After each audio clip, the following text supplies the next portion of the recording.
Student, एक बार फिर से स्वागत है आप सबका हमारे YouTube channel education point coaching classes में। तो बच्चों, मैं हाजिर हूँ आज आपके साथ एक नई वीडियो के साथ, जिसमें आज हम करने वाले हैं पॉलिटिकल साइंस की जो आज हमारा पेपर हुआ है 17 तारीख को, उसकी आंसर की क्या है, यानी कि उनके क्या आंसर होने वाले हैं। मैं बात कर रही हूँ पेपर कोड नंबर 059/1/4। तो चलिए इन प्रश्नों के उत्तर जानते हैं। वैसे तो ओवरऑल जो रिव्यू आ रहा है पेपर का, कि पेपर काफ़ी अच्छा था। अगर आपने एनसीईआरटी बुक को अच्छे से पढ़ा है तो पेपर आपको आसान लगने वाला है, और अगर नहीं पढ़ा है तो हर पेपर मुश्किल है।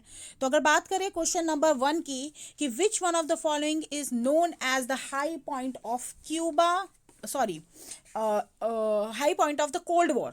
तो कोल्ड वॉर के अगर हाई पॉइंट की बात करें तो इसका जो करेक्ट आंसर होने वाला है वो है option number B, Cuban missile crisis. ये हमने पढ़ा हुआ है कोल्ड वॉर चैप्टर में कि ऐसा माहौल हो गया था कि मानो वॉर हो जाएगी, कि जो कोल्ड वॉर है वो कन्वर्टेड हो जाएगा इनटू हॉट वॉर। वही अगर बात करें क्वेश्चन नंबर 2 की, तो during cold war period the smallest state join the two alliances to get dash and dash, यानी कि वो किस लिए उन्होंने ज्वाइन किया था।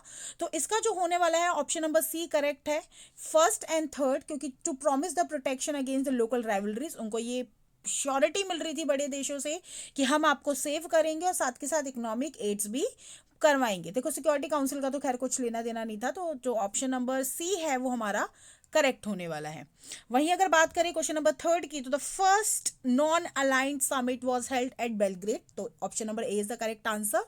अगर क्वेश्चन नंबर 4 की बात करें तो choose the statement which was not cause of cold war, यानी कि कोल्ड वॉर का कारण नहीं था। तो ऑप्शन नंबर 4 का करेक्ट आंसर है C, the two alliances were struggling to get dominance of the UN. UN यूएन का तो कुछ लेना देना ही नहीं है कोल्ड वॉर से, तो इसका सी आंसर करेक्ट है। Question number 5, which one of the following commissions was formed for the plan development of India just after independence. अब यहाँ पे बच्चे होंगे कंफ्यूज कि बी लगाए या डी लगाए। तो मैं आपको बता दूं इसका करेक्ट ऑप्शन है option number B, planning commission, क्योंकि नीति आयोग तो 2015 में ही इंट्रोड्यूस किया गया है। अगर वही बात करें क्वेश्चन नंबर 6 की, तो who among the following appoint the vice chairman of Niti Aayog. तो क्वेश्चन नंबर 6 का आंसर है B, prime minister of India. Question number 7, in which year was Niti Aayog constituted. अभी मैंने आपको बताया 2015, तो ऑप्शन नंबर बी इसका करेक्ट आंसर है। Question number 8, which of the following statement about the Niti Aayog are true, यानी कि नीति आयोग का कौन सी जो स्टेटमेंट हमारे सामने 4 दी गई हैं उसमें से करेक्ट है। तो अगर बात करें, Niti Aayog act as a think tank of union government, ये भी करेक्ट है। Niti Aayog acts against terrorism, तो ये वाली स्टेटमेंट गलत है कि टेररिज्म का खैर नीति आयोग से कुछ लेना देना नहीं है। Niti Aayog acts in the spirits of cooperative federalism, correct है। और Niti Aayog decides more role for bigger states and small role for smaller states. हाँ, तो इसका जो पहला, तीसरा और चौथा तो हम जाने वाले हैं ऑप्शन नंबर सी के साथ। अगर बात करें क्वेश्चन नंबर 9 की, what was the main focus of the second 5 year plan. तो ऑप्शन नंबर 20 का करेक्ट है, इंडस्ट्रियलाइजेशन। फर्स्ट 5 ईयर प्लान में ध्यान दिया गया था एग्रीकल्चर के ऊपर, सेकंड 5 ईयर प्लान में ध्यान दिया गया था इंडस्ट्रियलाइजेशन के ऊपर। तो क्वेश्चन नंबर 9 का आंसर बी है। 10th की अगर बात करें, the statement given below are related to the shock therapy, choose the option that represent only the true statement. True statement कौन सी होने वाली है क्वेश्चन नंबर 10 की। तो पहला, the value of the rouble Russian currency decline due to the shock therapy, सही है भाई। Shock therapy standing the communalism, नहीं जी, कमजोर कर दिया था इसको। Shock therapy reduce the price of the goods, कुछ लेना देना नहीं है इसका गुड्स का। Shock therapy destroy the old system of social welfare, सही है। तो इसका मतलब ऑप्शन नंबर ए करेक्ट है, और 4th करेक्ट है कौन सा वाला है, जी हाँ, डी, पहला और चौथा। अगर बात करें क्वेश्चन नंबर 11 की, arrange the following in chronological order. अगर हम बात करें इसको, अगर हम व्यवस्था में लगाएं, तो क्वेश्चन नंबर 11 का करेक्ट आंसर होने वाला है डी। पहले नंबर पर हमारा काम हुआ था the end of the second world war, second पे हुआ था इंडो रशियन स्ट्रेटेजिकल एग्रीमेंट, और थर्ड पे हुआ था हमारा fall of the Berlin war, और लास्ट में हुआ था डिसइंटीग्रेशन ऑफ द यूएसएसआर। वहीं अगर बात करें क्वेश्चन नंबर 12 की, identify the group of the countries that had been part of the Soviet Union before its disintegration. तो 12 का करेक्ट आंसर है ताजिकिस्तान, उज्बेकिस्तान एंड आर्मेनिया। तो ये 3 है हमारे जो कि यूएसएसआर के मेंबर थे। Question number 13, which one of the following statement was not a feature of the Soviet system. Question number 13 का आंसर होने वाला है आपका D, people had the right to property. तो ऐसा कुछ भी नहीं था सोवियत सिस्टम में, सारी की सारी जो शक्तियां थी वो गवर्नमेंट के हाथ में थी। Question number 14, choose the statement that is not true about the socialist revolution in 1917 in Russia. यानी कि जो नहीं था, ये थोड़ा सा नॉट वाले क्वेश्चन आप ध्यान दिया करिए। तो इसका आंसर है C, it's aim at establishment और टू पार्टी सिस्टम। तो यहाँ पे वन पार्टी डोमिनेंस था, टू पार्टी जैसा कुछ भी नहीं था।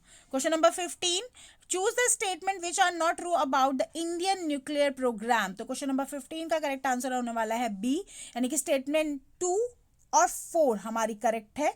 हमारी जो नॉट वर्ड अगेन यहाँ पे इंट्रोड्यूस हो गया। कुछ बच्चे सोचेंगे कि पहला ही उनको करेक्ट लगेगा कि पीस ओरिएंटेड है। हाँ जी करेक्ट है, लेकिन हमसे पूछा गया है नॉट, तो इसका जो ऑप्शन नंबर बी है वो करेक्ट होने वाला है। Question number 16, which princely state of India was the first to announce remain as an independent state. तो कौन सा ऐसा है जिसने सबसे पहले बोल दिया था कि मैं इंडिपेंडेंट रहने वाला? तो त्रावणकोर, ऑप्शन नंबर डी इसका करेक्ट आंसर है। Why did India not join other two camps? Bharat ने ना ही दोनों में से किसी भी कैंप को ज्वाइन क्यों नहीं किया? तो ऑप्शन नंबर 17 का करेक्ट आंसर होने वाला है option number C, India wanted to keep away from the both the alliances, क्योंकि भारत इन दोनों ही ग्रुप से अलग रहना चाहता था। क्वेश्चन नंबर 18 की अगर बात करें तो whom amongst the following created the Indian national army. तो अगर इंडियन नेशनल आर्मी की बात की जाती है तो एक ही नाम हमारे सामने आता है, सुभाष चंद्र बोस। तो ऑप्शन नंबर बी इसका करेक्ट आंसर है। 19, with which country does India have a treaty that allow the citizen of the two countries to travel to and to work in a other country without the visa and the passport? बहुत आसान प्रश्न है जी। नेपाल के साथ आप जाइए, बात करिए, आपको कोई भी वीजा की और पासपोर्ट की आवश्यकता नहीं है, घूमिए वहां पर आप बिना उसके। सो identify, question number 20, identify the leader who was not a founder member of the name. Non alignment movement का फाउंडर मेंबर नहीं था निकिता क्रुश्चेव, कोई लेना देना ही नहीं है इनका इससे। इनका नाम जुड़ा था क्यूबन मिसाइल क्राइसिस के समय पे। Question number 21, which one of the following is not a principal organ of UN? World bank. जी हाँ, वर्ल्ड बैंक इसका प्रिंसिपल ऑर्गन नहीं है। Question number 22, which one of the following statement is a function of the UNICEF? अगर UNICEF की बात की जाए तो इसका मेन मतलब फंक्शन कौन सा है? तो 22 का ऑप्शन नंबर सी करेक्ट है, it's work for the promotion for the children's health. ये चिल्ड्रन फंड इकट्ठा करता है स्पेशली उन बच्चों के लिए जिनको हेल्प नहीं मिल पाती। वहीं अगर क्वेश्चन नंबर 23 की बात की जाए, ILO which of the following statement are aim for international labour organisation? तो 23 का हमारा करेक्ट आंसर होने वाला है डी, यानी कि इसकी स्टेटमेंट फर्स्ट, सेकेंड और फोर्थ करेक्ट है। Question number 24, which group among the following options represent the three princely states that resisted their merge with India? तो कौन से ऐसे 3 स्टेट थे बताइए? सी, जी हाँ, जूनागढ़, हैदराबाद, त्रावणकोर। बड़ा हंगामा किया था इन्होंने भारत में मिलने के लिए। क्वेश्चन नंबर 25, थोड़ा सा हमारा ये वाला जो पेज है पर ठीक है, विजिबल है फिर भी। Why was India policy non alignment criticise? हमारी इंडियन पॉलिसी को क्रिटिसाइज क्यों किया गया था? तो इसका ऑप्शन नंबर डी करेक्ट है, statement first, second and fourth हमारी करेक्ट होने वाली है। Question number 26, NATO is also called the western alliance because most of its member belong to western Europe. तो option number B is the correct answer. 27 की अगर बात करें तो which one of the following is the correct full form of CTBT? आपको CTBT की full form बतानी है तो कॉम्प्रिहेंसिव टेस्ट बैन ट्रीटी, इसका सी, इसका ऑप्शन करेक्ट होने वाला है। 28, which one of the following groups of countries is known as axis power? Axis power कौन से ग्रुप को कहा जाता था? Germany, Japan and Italy. D, बहुत आसान प्रश्न है। अब हमारे कुछ लगातार आने वाले हैं सेशन एंड रीजन वाले क्वेश्चन जहां बच्चे हो जाते हैं थोड़े से कंफ्यूज। क्वेश्चन नंबर 29, आपको सेशन दिया गया है the Soviet union and the communalism collapsed in 1991। बिल्कुल करेक्ट है जी। और रीजन है the internal weakness of the Soviet political economic institution fail to meet the aspirations of the Soviet people. तो दोनों करेक्ट है। तो ऑप्शन नंबर ए हमारा करेक्ट होने वाला है कि हमारा सेशन भी ठीक है और रीजन भी ठीक है। क्वेश्चन नंबर 30 अगर बात करें तो इन 1990s economy of Russia was ruined completely। अब आप यहाँ पे बिल्कुल बच्चों को लगेगा जी हाँ 1990s यानी कि 1991 में रशिया की जो इकोनॉमी थी वो कम्प्लीटली ख़त्म हो चुकी थी या ख़राब हो चुकी थी। तो यहाँ पे रशिया का तो कुछ रोल ही नहीं था, यहाँ पे USSR का जो हुआ था। तो हमें यहीं से पकड़ लेना है कि असेशन गलत है हमारा, तो इसका ऑप्शन नंबर डी करेक्ट होने वाला है। यहाँ बच्चे कंफ्यूज हो गए होंगे, बहुत छोटे वर्ड के साथ खेल गया CBSE. Okay 31, the main objective of the united nation is 31 का सी होने वाला है, इंटरनेशनल कॉन्फ्लिक्ट्स को ये प्रिवेंट करता है। 32, the united nation was established, united nation हमारा कब स्टैब्लिश हुआ था? Yes, after the second world war, तो option number D is the correct answer. 33 की अगर बात करें तो which of the following statements are true about the step to be taken to the make the UN more relevant as recommended by the head of the all the member state who met in the September 2005 to celebrated the 60th anniversary of the UN. तीन बातें बोली गई थी इसके अंदर main, अगर आपने chapter को बहुत अच्छे से पढ़ा है, और इसका करेक्ट आंसर है ऑप्शन नंबर सी, यानी कि पीस बिल्डिंग बनाई जाएगी, डेमोक्रेसी फंड बनाया जाएगा और टेररिज्म को बिल्कुल भी नहीं सहा जाएगा, इसके जितने भी फॉर्म्स है। तो option number C is the correct answer. Question number 34, the membership of the UN Security Council were expanded from 11 to 15 in 1965, तो ये तो करेक्ट है। लेकिन अगर रीजन बात करें तो number of the permanent member of the security council was changed, नहीं जी, नॉन परमानेंट ही बदले थे, परमानेंट तो बिल्कुल नहीं बदले थे, वो तो अभी भी 5 के 5 ही है, तो डी इसका करेक्ट होने वाला है। Question number 35, which one of the following statement does not justify India's claim to be the permanent member of the UN Security Council? तो इसका करेक्ट है C, India has won 2 battle against Pakistan, नहीं, 2 war तो हमने not justify वाली बात है, तो नहीं है, ऐसा कुछ नहीं है। ओके, क्योंकि भारत अगर पाकिस्तान से जीता भी है तो उसका यूएन परमानेंट मेंबर से क्या लेना देना, ठीक है। 36, which one of the following was not a reason for the partition of British India in 1947, तो integration of the princely state, integration की अगर बात करें तो वो तो खैर बंटवारे के बाद समस्या हुई थी, तो बंटवारे से कोई लेना देना इसका नहीं है।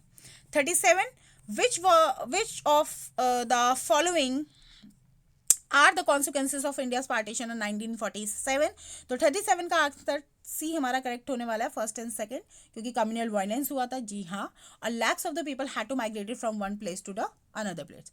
पार्लियामेंट्री सिस्टम का कोई लेना देना नहीं है, रीऑर्गेनाइजेशन का भी कोई भी लेना देना नहीं है।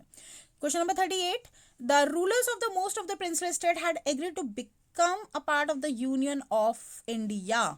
38 की अगर बात करें तो option number B is the correct answer, before 15th of August 1947, क्योंकि वो पहले ही भारत में मिल गए थे। अच्छा 39 में यहाँ पे 101% काफी बच्चे हो गए होंगे confuse. Which one of the following from the north east had become a state before 1972, before word लगा दिया है, कई बार हम ये बिफोर आफ्टर जैसे शब्द भूल जाते हैं, हमारे आंखों के ही सामने नहीं आते हैं, तो कृपया करके इन शब्दों को ध्यान से देखिए। तो इसका जो करेक्ट आंसर है वो है नागालैंड 1963, ये कहीं ना कहीं बाकी तीनों इससे रिलेट नहीं करते। Question number 40, movement of the people of Hyderabad state against the Nizam's rules had gathered force and momentum, and इसका रीजन दिया गया है peasantry and the women join the hands against the oppressive rule of the Nizam, तो बिल्कुल, तो option number A correct है, दोनों ही option हमारे करेक्ट है। 41 की अगर बात करें, so the planning commission of India was abolished because, planning commission को क्यों अबॉलिश कर दिया गया था? क्योंकि it was becoming ineffective and irrelevant to face the challenge of this development, option number B is the correct answer. 42 again एक क्वेश्चन आ गया मेरा असर्शन एंड रीजन का, India was oppose to the indefinite extension of the NPT in 1995 and refuse to sign the NPT and CTBT both, and इसका ये तो correct है बेटा, क्योंकि भारत ने साफ साफ मना कर दिया था कि हम ऐसी किसी भी पॉलिसीज पे साइन नहीं करने वाले हैं, and India consider these treaties to be discriminatory and it's against the monopoly of the 5 nuclear weapon, बिल्कुल जी, दोनों ही करेक्ट है, तो option number A is the correct answer. 43 की अगर बात करें, so the cultural ties between India and the Israel go back from time immemorial yet to the political relation developed after the establishment of NDA government in India। हाँ भाई, NDA government से पहले भी हमारे रिलेशनशिप रहे हैं Israel के साथ, बट इसका जो फोकस हुआ है वो इंडिया गवर्नमेंट के साथ ही हुआ है, and leaders of the both the countries have been visiting one country to another since 1990, जी हाँ, तो बिल्कुल दोनों ही करेक्ट है, तो option number A is the correct answer. 44 की अगर बात करें तो which one of the following statement about the India and the China relation is not correct, तो 44 की बात करें तो option number C is the correct answer, India oppose China's entry into the UN security council, नहीं जी, हमने कभी नहीं बोला कि उसको सिक्योरिटी काउंसिल का मेंबर नहीं होना चाहिए। 45, which one of the following statement about the India's relation with Pakistan is incorrect? Option number C is the correct answer. India and Pakistan have a signed a treaty of friendship to work against terrorism. हमने पाकिस्तान के साथ ऐसी कोई भी treaty sign नहीं करी है। 46, choose the correct statement about the India's relationship with Nepal. तो 46 का आंसर करेक्ट होने वाला है सी। पहली, दूसरी और तीसरी स्टेटमेंट करेक्ट है और चौथी गलत है। क्या है? Citizen can not travel to the other country without the visa. अभी हमने इससे पहले क्वेश्चन में पढ़ा कि हमें वीज़ा की कोई आवश्यकता नहीं है नेपाल जाने के लिए। 47, identify the country which has all the 4 features. Okay, तो 47 का जो हमारा करेक्ट आंसर है वो डी, बांग्लादेश, क्योंकि लुक ईस्ट पॉलिसी हम उसके साथ अपना रहे हैं। इंडिया की मतलब इंडिया उसकी हेल्प भी करता है, बॉर्डर टच में भी है वो हमारे साथ, और सेक्युलर और डेमोक्रेटिक कंट्री भी है। वहीं अगर बात करें 48 की, विच one of the following is not a part of India's foreign policy. अगर बात करें इंडियाज फॉरेन पॉलिसी की कि वो हमारा पार्ट नहीं है, तो 48 का correct answer option number C, respect for unipolar world. हम इस चीज़ को सपोर्ट नहीं करते हैं, हम मल्टीपोलर वर्ल्ड को सपोर्ट करते हैं। हमारे सामने ये एक फ़ोटो आई थी 49 में, एंड अगर बात करें इस फोटो की तो हमें बताना था किसकी है। तो अगर जिन बच्चों ने थोड़ा सा ध्यान दिया होगा तो इसका ऑप्शन नंबर ए करेक्ट है, यूनाइटेड नेशन ऑर्गेनाइजेशन का सिंबल है। 50 की में ये फोटो दी गई है, हमें इस इंसिडेंट को पहचानना है, बहुत आसान है। तो क्वेश्चन नंबर 50 का जो आंसर है वो हमारा बी है, first independent day of India 15 अगस्त 1947। अगर बात करें क्वेश्चन नंबर 51 की, जय जवान जय किसान, किसने दिया था ये नारा? बहुत ही आसान है, क्वेश्चन नंबर 53, इसका आंसर है लाल बहादुर शास्त्री। वहीं अगर बात करें क्वेश्चन नंबर, पैराग्राफ है, कहने के लिए पैराग्राफ था, पैराग्राफ में ऐसे कुछ आंसर थे नहीं, बट फिर भी बेसिक क्वेश्चन थे। क्वेश्चन नंबर 52 आपको कह रहा है, which of the following incident has been quoted as a collapse of the communalism. तो अगर कम्युनलिज्म की अगर बात करें कोलैप्स की, तो इसका 52 का आंसर है B, disintegration of the USSR या फिर Soviet Union. 53, which one of the following countries was popular for its democratic capitalist system? तो 53 का करेक्ट आंसर है A, united state of America. Capitalism, sorry capitalist, हाँ ठीक है। Question number 54, which group of 2 countries belong to the second world country? तो 54 का correct answer है C, Russia and Ukraine. 55, which one of the following was not a consequences of the shock therapy? तो इसका correct answer C, the collective farm system got straighten and food security was ensured. नहीं जी, ये पहले का काम था जब socialism जब कम्युनलिज्म था। Question number 56, choose a option that is features of communism. तो 56 का हमारा जो करेक्ट आंसर है वो बी है, स्टेट कंट्रोल इकोनॉमी होती है, बाकी इसके नहीं है। अगर वहीं बात करें हम, पैराग्राफ अगेन एक आ गया है 57 में अगर हम बात करते हैं तो 57 का हमारा जो करेक्ट आंसर होने वाला है, विच political leader demanded the partition of India's British India? तो M.A. जिन्ना, ऑप्शन नंबर सी, इन्होंने ही सबसे पहले डिमांड करी थी कि भारत पाकिस्तान को अलग कर दिया जाए। Question number 58, choose the statement that correctly explain the two nation theory। Two nation theory को कौन से ऐसे स्टेटमेंट है जो करेक्टली बताता है? तो A, India consist of 2 group of people, one Hindu and Muslim, and hence 2 nation are required, कि हिंदू और मुस्लिम सब अलग रहेंगे। वहीं अगर बात करें क्वेश्चन नंबर 59 की, तो 59 का हमारा जो करेक्ट आंसर होने वाला है वो है, which 2 state were bifurcated on the basis of religious majority? तो 2 रिलीजियस मेजॉरिटी पे जिसको 2 स्टेट को डिवाइड किया गया था वो पंजाब एंड बंगाल था, क्योंकि यहाँ पे हिंदू और मुस्लिम दोनों की ही संख्या अच्छी खासी थी। Question number 60, what among the following was not divided between India and the Pakistan? तो मॉन्यूमेंट्स थे जो बिल्कुल भी डिवाइड नहीं किए गए थे। तो इसी के साथ आज की वर्कशीट हमारी पूरी होती है। वर्कशीट मतलब हमारा आज का जो आंसर की है वो कंप्लीट होती है।